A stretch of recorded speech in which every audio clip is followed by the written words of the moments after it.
말씀을 나누도록 하겠습니다. 마가복음, 이제 우리가 오늘 마가복음 두 번째 이야기를 나누고 있고요. 지난주에 마가복음을 처음 시작할 때 마가가 왜 예수님의 이야기를 바로 시작하지 않고 세례 요한 이야기를 하고 있는가? 마가만 그런 게 아닙니다. 마태도 그렇고 누가도 그렇고 요한도 그렇고 복음서를 시작할 때 이게 일종의 평전이고 예수님에 대해서 이야기를 쓰는 건데, 그러면 바로 예수님께서 어떤 일을 했다, 어떤 메시지를 전했다, 그가 어떻게 태어났다, 어떻게 살았다, 이런 이야기로 들어가면 되는데 세례 요한을 먼저 이야기를 합니다. 왜 그런가? 그 이유는 세례 요한이 와서 높은 산을 낮게 하고 낮은 산을 높게 하고 골짜기를 메우고 굽은 곳은 바로 펴고 하는 일을 먼저 감당해야 된다. 그것이 목적이었습니다. 근데 그 내용이 뭐냐? 낮추고 높이고 바로 펴고 회개에 합당한 열매를 맺도록 촉구하는 것, 그게 세례 요한의 역할이었습니다. 다시 얘기해서 예수님을 만나기 전에 우리에게 먼저 필요한 것은 하나님 앞에 우리의 모습, 우리가 죄인이라는 것, 우리가 죄 가운데 거해 있다는 것, 자기의 모습을 돌이킨다는 것, 바로 그것이 먼저 선행되어야, 아니 적어도 완전히 그렇게 바뀌진 않았다 할지라도 내가 하나님 앞에 또 복음 앞에 내가 죄인이다, 내가 달라져야겠다라고 하는 그런 마음이 있는 것, 거기서부터 출발해야 예수를 만날 수 있다는 것입니다. 그것이 복음서의 처음 시작이다. 그 얘기를 지난주에 먼저 이야기를 나누었습니다. 그리고 나서 오늘 9절에 보니까 그때에 바로 그 세례 요한이 복음을 선포하고 많은 사람들에게 회개를 촉구할 때, 그때 갈릴리 나사렛으로부터 와서 요단강에서 요한에게 세례를 받으시고, 이렇게 되어 있습니다. 1장 9절인데요. 예수께서 세례 요한에게 와서 세례를 받으시는 거죠. 예수님은 사실은 세례를 받을 필요가 없죠. 그분 자체가 하나님이시니까. 그런데 왜 세례를 받습니까? 본인이 세례를 통해서 자기 스스로가 완전한 인간으로서 하나님을 만나는 자가 어떤 모습으로 나아가야 되는가를 본을 보이시는 것이고, 우리도 세례를 받을 때 바로 이런 모습으로 나가야 되는 것들을 이야기하는 것이다. 그렇게 볼 수 있겠습니다. 그렇게 세례를 받으실 때 하나님께서 그에게 비둘기같이 성령으로 임하시고, 예수님은 땅에 계시고 하나님은 위에서 이는 내 사랑하는 자다, 내가 기뻐하는 자다, 그렇게 말씀하시고 성령은 임하시고, 그러니까 삼위일체 되신 하나님이 한 장면에 다 보이는 그런 장면이 있었습니다. 그리고 나서 12절에 보니까 성령이 곧 예수를 광야로 몰아내신지라, 광야에서 40일을 계시면서 사탄에게 시험을 받으시며 들짐승과 함께 계시니 천사들이 수종 들더라, 이렇게 이야기했습니다. 여러분, 여기 마가복음에서는 예수님께서 광야 시험을 받는 것을 잠깐 기록을 하고 있는데요. 사실 이것도 마찬가지입니다. 예수께서 세례 받으시고 그리고 회개하라 천국이 가까웠다, 이렇게 공적 생애를 시작하시면 되는데, 시작하시기 전에 예수께서 광야에서 시험받았다라고 하는 것을 굳이 기록을 합니다. 마가도 이것을 자세히 기록하진 않지만 잠깐 기록을 합니다. 왜 그렇습니까? 이것이 이유가 있는 것입니다. 이 세례를 받음을, 이 광야에서 시험을 받음을 통해서 예수 그리스도께 나아오는, 예수를 만나는, 진정한 하나님을 만나는 것이 바로 시험을 통해서 이루어진다는 것을 우리에게 이야기하는 것입니다. 이 시험의 내용도 중요하죠. 그 시험의 내용이 우리가 예수를 믿으면서 겪게 되는 그 시험의 내용이라는 것입니다. 예수께서 받았던 시험의 내용이 뭡니까? 크게 세 가지죠. 첫 번째는 돌로 떡을 만들어라. 먹고 사는 문제죠. 우리가 예수를 믿을 때, 예수를 믿겠다고 나섰을 때 가장 사실 첫 번째 우리에게 닥치는 항상 문제는 먹고 사는 문제입니다. 그렇게 살면, 그렇게 믿으면 먹고 살기 어려워. 그렇게 믿으면 사람답게 살기 어려워. 이것이 사실 우리에게 고민이죠. 그렇게 믿으면 가족들 건사하기 쉽지 않아. 그렇게 믿으면 이렇게 저렇게 사는데 불편해 라고 얘기되어지는 그런 것들이 우리에게 유혹이라는 거죠. 먹고 사는 문제 중요합니다. 그러나 그 문제를 예수를 믿는 사람들은 그 강을 건너가야 진정한 믿음의 길로 나아간다 라고 이야기하는 게 첫 번째 시험의 내용입니다. 두 번째는 어떤 내용이었습니까? 높은 산에서 뛰어내리라는 겁니다. 높은 성에서 뛰어내리면 누군가가 너를 받쳐줄 것이다. 천사가 너를 받쳐줄 것이다. 여러분 어떻습니까? 폼나죠? 누군가가 높은 데서 뛰어내렸습니다. 그런데 하나도 다치지 않았습니다. 야, 대단한 사람이다. 그래서 사람들이 그를 추앙합니다. 명예로운 것이죠. 대단히 많은 사람들이 추앙하는 것, 이게 사실 예수를 믿는 사람들이 건너야 되는 두 번째 시험이라는 것입니다.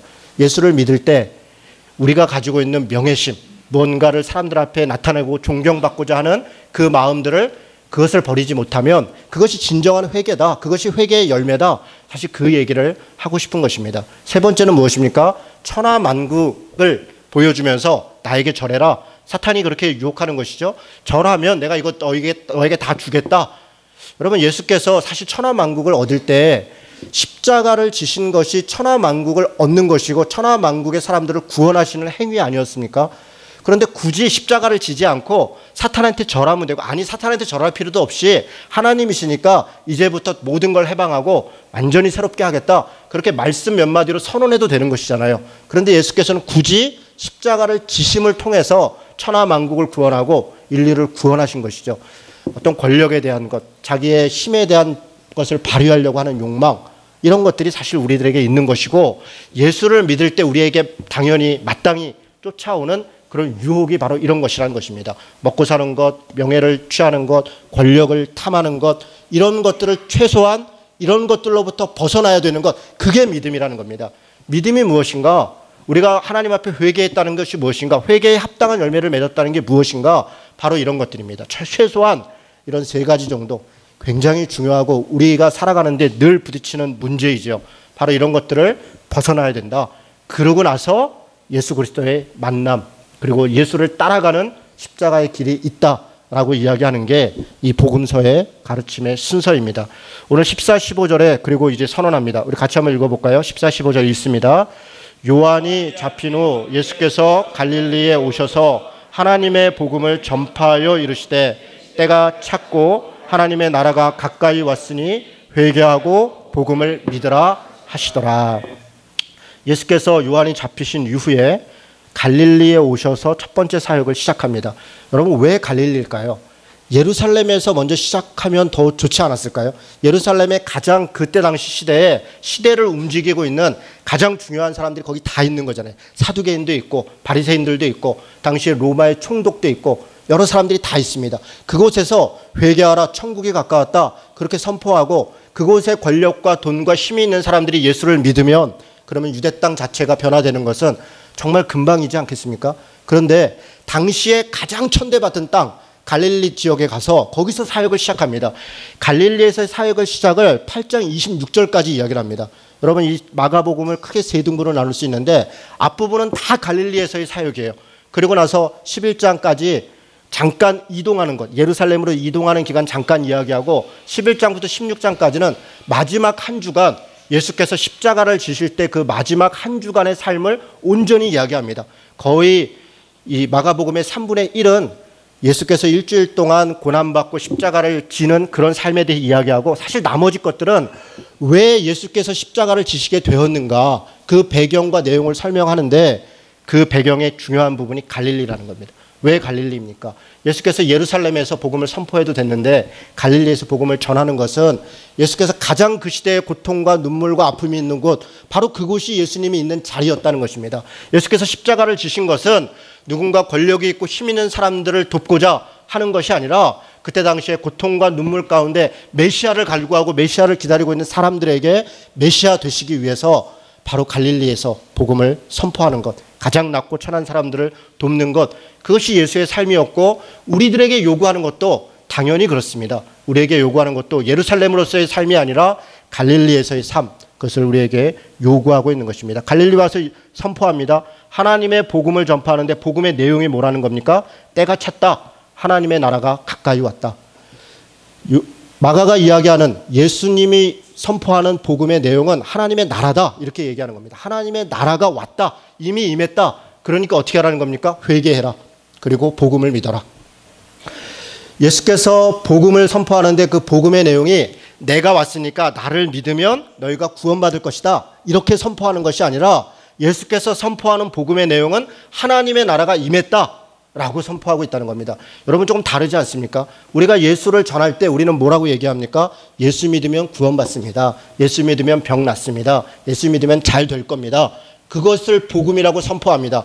그런데 예수께서 복음을 선포하시는데 예수의 복음의 선포는 예수 믿으면 뭐가 잘 된다, 그런 얘기를 하는 것이 아니라 예수님이 선포하는 복음은 하나님의 나라가 가까이 왔다, 그러니 회개해라. 하나님의 나라가 무엇이기 때문에 그렇습니까? 하나님의 나라는 사랑과 평화가 있는 곳이고 공평과 정의가 있는 곳이고 바로 그곳이 하나님의 나라다, 이렇게 선포하는 겁니다. 그리고 그 이후에 마가복음을 통해서, 아니 복음서를 통해서 계속적으로 설명하는 것은 이 하나님의 나라가 무엇인가, 예수께서 하나님의 나라를 선포했다는 것은 무슨 의미인가? 왜 예수께서 십자가를 죽으심으로 하나님의 나라를 완성하고 있는가? 그것을 설명하는 게 복음서의 내용입니다. 하나씩 한번 보도록 하겠습니다. 16절에서 20절 우리가 읽은 본문에는 제자들을 선택합니다. 그러면서 뭐라고 얘기합니까? 제자들에게 너를 지금부터 사람 낚는 어부로 삼겠다. 여러분, 사람 낚는 어부, 우리는 어떻게 해석합니까? 제자들을 불러서 복음을 전하게 했구나. 그런데 그 복음을 뭐라고 생각하냐면 예수 믿으면 구원받아, 예수 믿으면 천국 가, 예수 믿으면 교회, 예수 믿고 교회 나와. 이것을 우리는 복음을 전하는 것이다 이렇게 생각합니다. 그래서 사람 낚는 어부가 되겠다. 이 말씀을 가지고 전도 세미나 할 때 혹은 선교할 때 이 말씀을 가지고 설교하는 겁니다. 우리 사람 낚는 어부가 됩시다. 그래서 열심히 나가서 복음을 전하고 전도합시다. 여러분, 물론 그런 내용도 포함되지 않은 것은 아닙니다. 복음 자체가 그 내용을 포함하지요.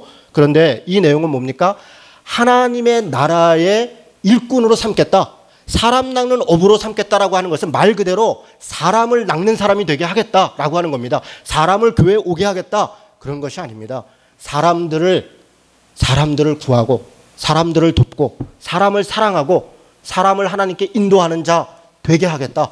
그것이 하나님 나라가 이르게 한 것이고 하나님 나라 백성으로 삼는 것, 그것이 사람 제자들을 부른 목적이다. 그렇게 이야기하는 게 사람 낚는 어부가 진정한 어부의 의미입니다. 여러분, 그 메시지 앞에 제자들은 자신의 것을 버리고 예수를 쫓았더라 이야기했습니다. 새로운 것을 보게 된 겁니다. 새로운 비전을 보게 된 것입니다. 자기 삶을 위해서, 자기의 욕망만 위해서, 자기의 목적을 위해서 살아가던 제자들이, 그 갈릴리의 어부들이 이제 사람 낚는 어부로 삶을 살겠다라고 생각하고 자신의 것들을 내려놓고 이제 예수를 따라간 것입니다.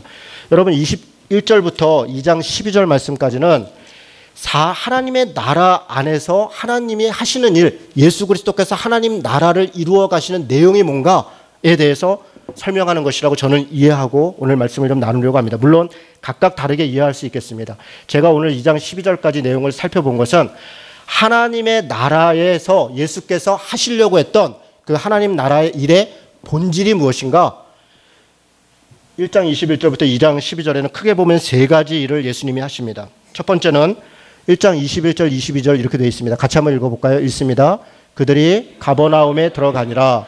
예수께서 곧 안식일에 회당에 들어가 가르치심에 뭇사람이 그의 교훈에 놀라니 이는 그가 가르치는 것이 권위 있는 자와 같고 서기관들과 같지 아니함일로다. 첫 번째 예수께서 하신 것은 무엇입니까? 하나님의 말씀을 가르친 것입니다. 누구에게요? 사람들에게. 여러분, 이게 중요합니다. 하나님의 말씀을 가르쳤다. 물론 하나님의 말씀을 가르쳤다라고 하는 내용이 중요합니다. 그런데 대상도 중요합니다. 누구에게 전했냐면 사람들에게, 고통과 눈물과 아픔이 있는 그 사람들에게 하나님의 말씀을 전한 것입니다. 하나님의 말씀을 전하면 그들이 그 말씀 가운데서 새로워지고 하나님께서 창조하신 그 창조의 목적을 깨닫고 그리고 사람답게, 정말 하나님의 백성답게 살아갈 수 있다라고 하는 것입니다. 그것이 하나님 나라의 첫 번째로 예수께서 하신 말씀입니다. 그의 전하신 말씀이 뭇사람들의 교훈, 당시에 바리새인도 그렇고 서기관도 그렇고 많은 사두개인들도 그렇고 하나님의 말씀을 전했습니다. 그러나 그들이 전했던 말씀은 창백한 말씀이었어요. 사람에 대한 말씀, 사람을 위하는 말씀이 아니라 하나님은 어떤 분이니 사람들이 어떻게 대해야 된다, 하나님께 어떻게 해야 된다. 여러분, 당시 시대의 사두개인, 바리새인, 아니 심지어는 이 백성들조차도 하나님께 최선을 다하지 않은 사람은 아무도 없었습니다. 다 하나님께 최선을 다했어요. 태어나고 눈뜨면 다 유대인입니다. 다 하나님을 믿는 백성들이었어요. 어렸을 때부터 예배당에 가고, 어렸을 때부터 안식일을 지키고, 어렸을 때부터 할례를 받고, 어렸을 때부터 율법을 지키고, 그것이 이들에겐 당연한 삶이고 그들의 삶의 양식이었습니다. 그런데 그들이 이야기하는 것은 모든 사람들이 하나님을 어떻게 섬겨야 된다 라고 하는 것을 이야기할 때 예수님은 무슨 얘기를 하는지 아십니까? 예수님은 사람을 어떻게 대해야 한다, 사람이 하나님의 말씀 가운데 어떻게 자유로워야 한다, 그런 이야기들을 전개해 나가시는 겁니다. 여러분, 그 뒤에 35절부터 보면 새벽 아직 밝기 전에 예수께서 일어나 나가 한적한 곳으로 가사 거기서 기도하시더니, 여러분 이 말씀도 참 특이하죠. 예수께서 이런저런 일을 하시는 중간중간 하나님이신 예수께서 한적한 곳에 가서 많은 사람들이 쫓아다닐 때 한적한 곳에 기도하시는 그런 모습들을 통해서 우리가 하나님만 의지하고 그분 앞에 간구하고 기도하는 삶 살아야 된다는 것을 스스로 보여주시는 거죠. 그리고 나서 시몬과 뭐 기타 제자들을 만나서 38절에 이르시되 우리가 다른 가까운 마을로 가자. 거기서도 전도하리니 내가 이를 위하여 왔노라 하시고 이에 온 갈릴리에 다니시며 그들의 여러 회당에서 전도하시고 또 귀신들을 내쫓더라. 여러분 여기 뭐라고 되어 있습니까? 예수께서 다른 마을에 가서 뭘 했다고요? 전도하셨다. 여러분 우리 또 전도 이러면 그냥 바로 즉각적으로 나가서 전도지 나눠주셨나 보다. 나가서 내가 왔으니까 나 믿으면 구원받는다. 이렇게 생각할 가능성이 높죠. 그리고 이 말씀 가지고 우리 나가서 열심히 전도합시다. 이렇게 설교할 수 있죠. 물론 그 내용 포함되지 않은 건 아닐 것입니다. 그런데 전도의 내용이 뭡니까? 바로 앞부분에 다른 사람들과 다른 권위 있는 말씀을 전하셨더라. 그 도를 전하셨더라. 하나님의 도, 하나님의 뜻, 하나님이 이 땅 가운데 말씀하시고자 하는 내용, 그것을 가르쳤다는 것입니다. 그게 전도입니다. 우리가 전도하는 것은 예수 믿으면 구원받아요. 교회에 오면 좋아요. 물론 우리가 세세하게 설명할 수 없으니까 다 축약해서 그렇게 지금은 그렇게 전도하는 내용을 할 수 있겠죠. 그러나 진짜 내용은 무엇입니까? 하나님이 세상을 창조하신 목적이 무엇인가? 왜 사람을 하나님의 형상으로 만드셨는가? 왜 예수께서 십자가에 달려 죽으셨는가? 바로 그런 내용들, 그 내용이 바로 전도의 내용들이죠. 첫 번째 예수께서 행하신 일, 사람들에게 하나님의 나라의 도를 전하신 일이다. 이렇게 생각해 볼 수 있겠습니다. 두 번째로는 23절부터 무슨 내용이 있습니까? 귀신을 내어 쫓더라 이렇게 되어 있습니다. 여러분 뭐 중간중간에도 그런 내용들이 많은데요. 여러분 귀신을 내어 쫓았더라. 그리고 귀신을 내쫓고는 뭐라고 얘기해? 잠잠하라. 귀신들은 지금 예수께서 하나님의 아들이신 것을 알고 있습니다. 그런데 예수님은 귀신들에게 그 얘기를 하지 말아라. 뭐 그렇다고 소문 안 나는 건 아니고요. 그러다 보니까 귀신 쫓아내더라 하니까 갈릴리 온 땅에 다 소문이 났더라 이렇게 되어 있습니다. 예수께서 사람들에게 씌운 귀신을 쫓아냈습니다. 저는 귀신을 쫓아냈다. 그것도 중요하지만 그 앞에가 중요해요. 어떤 귀신을 쫓아낸 겁니까? 사람들을 괴롭히고 있는 귀신을 쫓아낸 겁니다. 사람들을 괴롭히고 있는 귀신. 예수께서 온 땅 가운데 귀신이 있죠. 사탄이 공중잡은 권세가 돼서 이 땅 가운데 이런저런 모습으로 역사하죠. 그러나 그것을 다 물리쳐내고 다 끝장내고 그렇게 지금 이 순간 하신 것이 아닙니다. 예수께서 귀신 때문에 헷갈려하고 귀신 때문에 괴로워하고 귀신 때문에 어려워하는 사람들, 그 사람을 불쌍히 여겨서 그 사람 안에 있는 귀신을 내어 쫓으신 것이죠. 귀신을 내쫓아도 누구의 귀신을, 어떤 귀신을 내쫓아야 되는가? 저는 이것이 가장 중요한 일이다 이렇게 생각합니다. 많은 사람들이 귀신 들려서 고통받고 있습니다. 돈과 만몽과 음란과 잘못된 가치관과 이 땅 가운데 수많은 귀신들이 우리들 안에서 잘못된 선택을 하게 하고 잘못된 일을 행하게 하는 것, 바로 그것에서 바로잡게 하는 것, 하나님의 뜻을 쫓아가게 하는 것, 저는 그것이 귀신 쫓아내는 것이다. 영적으로 귀신을 쫓아내는 것뿐 아니라 우리가 귀신 들린 사람처럼 살아가고 있는 이 땅 가운데 많은 사람들이 귀신 들려서 다른 사람을 착취하고 다른 사람을 고통 가운데 있게 하고 바로 그 귀신을 쫓아내는 것, 그것이 예수께서 사람들을 위해서 하나님 나라 가운데 행하신 일이다 그렇게 생각합니다. 여러분 제가 이번에 수요일부터 금요일까지 솔직히 고백을 하면 휴가를 다녀왔습니다. 요즘 같은 세월에 휴가 가기가 민망하여 간다 소리도 못하고 살짝 갔습니다. 가다가 고속도로에서 이렇게 빠져나가다가 사고가 났어요. 저희 뒤에 차가 들이받아서 제 차를 받고 제 차가 또 앞차를 받고 그렇게 해서 저희 차가 앞뒤가 많이 상해서 폐차하는 게 고치는 것보다 돈이 덜 들겠다 이렇게 돼서 폐차가 됐습니다. 다행히 우리 집 아이들 5명, 저희 가족 5명 있었는데 아무도 다치지 않고 이제 저희들은 좀 검사를 했고 예준이 예온이만 이제 내일 조금 검사해 보면 될 텐데 3일 동안 물속에서 뭐 하루 종일 노는 거 보니까 전혀 이상이 없는 것 같아요. 그런데 제가 이 일이 있은 다음에 느낀 바가 있었습니다. 많은 사람들이 제가 사고 났다 그러니까 당시에 이제 레카차도 오고 보험회사도 오고 슬쩍슬쩍 와서 저한테 슬금슬금 얘기하는 게 뭐냐면 들어 누우세요. 그러면 보상을 왕창 받아요. 뭐 이렇게 저렇게 하면 더 많이 받아요. 수많은 노하우가 이렇게 슬금슬금 들리는 거예요. 예전에 저희 집 날아갔을 때도 수많은 사람들이 이렇게 하면 더 받아요. 저렇게 하면 더 받아요. 그런 이야기들이 물론 그분들이 저를 다 걱정하고 염려해서 하는 말이지만 저는 이게 귀신 들린 세상의 모습이다.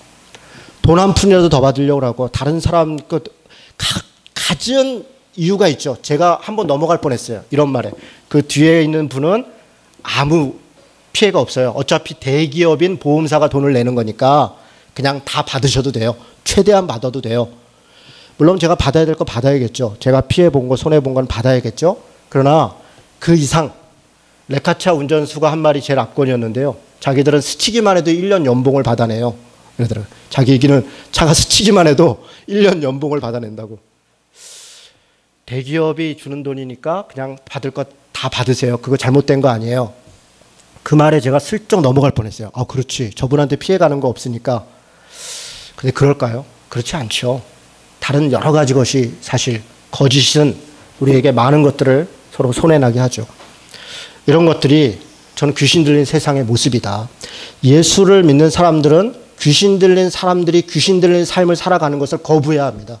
그리고 우리는 손해를 보더라도 그냥 정당하게 우리 하는 것들 그대로 행하는 것입니다. 그래야 약하고 소외받은 사람들 도울 수 있지 않겠습니까? 그럼 그런 것이 저는 거의 귀신 들린 사람을 쫓아내는 것이다. 여기 많은 부분들이 그렇습니다. 예수께서 하나님 나라를 선포하고 사람들에게 들린 귀신을 쫓아내고 있습니다. 우리도 마찬가지입니다. 우리 안에 들어있는 귀신들을 쫓아내야 될 것이고 다른 사람들 가운데 들어있는 귀신을 쫓아내는 그런 삶을 살아야 되는 것입니다. 세 번째로 이야기합니다. 29절부터 보니까 이 시몬의 장모가 열병으로 누워 있습니다. 그랬더니 예수께서 그를 고쳐주십니다. 귀신도 쫓아내고 병도 고치니까 수많은 병자들, 귀신 들린 자들이 예수님께 나아옵니다. 그리고 예수께서 병도 고쳐주고 귀신도 쫓아냅니다. 2장 1절부터 12절까지 보면 우리가 잘 아는 이야기가 있습니다. 중풍병 등 병 들린 사람이 예수께서 가버나움에 지금 시몬의 집에, 시몬의 어머니 집에 있는데 지붕을 뚫고 친구들이 그를 내려서 예수님 앞에 내려놓습니다. 예수께서 그를 보시고 불쌍히 여깁니다. 그래서 뭐라고 얘기합니까? 내 죄사함을 받았느니라. 내 침상을 들고 나 걸어가라 얘기합니다. 여러분, 이 굉장히 놀라운 일 아닙니까? 지금 이 순간에 만약에 어떤 일들이 있어서 이준호 목사가 네 침상을 들고 나 걸어가라 사람들이 뭐 난리가 나고 굉장히 좋아하고 그래야 될 일 아닙니까? 그런데 여기 바리새인들 얼마나 끔찍하게 반응하는지 압니까? 사람이 병이 나서 나가는데 거기다 대고 뭐라고 얘기하냐면 네가 어떻게 죄사할 권세가 있냐? 거기 나가는 사람 붙잡고 잠깐 여기 앉아있어 봐. 거기 어디 함부로 나가. 병 낫는 것도 시기해서 병 낫는 사람을 다시 붙잡고 거기 앉아봐. 거기 앉아봐. 도로 누워. 이 사람이 지금 무슨 능력으로 죄사함이 있다고 얘기를 하는가. 여러분, 바리새인들 하나님의 말씀을 끔찍히 쫓아가는 사람입니다. 하나님을 어떻게 섬겨야 되는가. 지금 이 순간도 그런 것입니다. 하나님을 앞에서 바르게 해야 되는 것은 이 사람이 어떻게 죄사했다고 얘기하는가. 그것은 하나님을 모독하는 것이다. 하나님만이 죄사할 수 있는 권세가 있는 것인데 네가 뭔데 죄사했다고 하고 이 사람을 들고 나가라고 하느냐. 나가는 사람 불러 앉혀놓고 그리고 그것을 따집니다. 여러분, 이거 너무나 끔찍한 모습 아닙니까? 고통과 눈물과 아픔이 있고 평생을 침상 가운데 누워있던 사람이 병 고침을 받고 나갈 때 먼저 기뻐하고 반가워하고 즐거워하고 축하하고 격려하고 그래야 되는 것이 그게 인간된 모습 아니겠습니까? 그런데 전혀 그런 것은 보이지 않습니다. 그리고 참남하다. 네가 어떻게 하나님을 모독하는가 이야기합니다. 예수께서 대답하십니다.